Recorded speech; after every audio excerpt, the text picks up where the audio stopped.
guys, good evening. Dinner time, kainan sa Arena naman. So, this is Gina, welcome back sa aking YouTube channel. So guys, tonight's vlog, kakain tayo, magmumukbang tayo ng vegetable. Look, na ako'y thank you, kangkong, eggplant, okra, my favorite, tomato, tapos pinilitong isda. So, ano pa hinihintay natin? Kain na tayo guys. Thank you sa mga nandiyan, sa mga nanonood, salamat. At sa mga nag-support sa aking YouTube channel. Thank you guys. Thank you. Kain na tayo guys.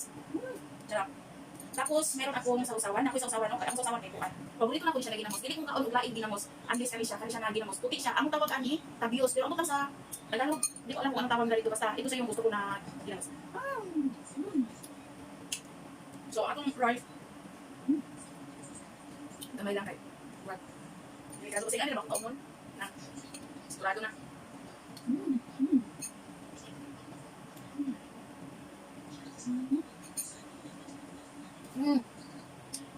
Napakanaong din.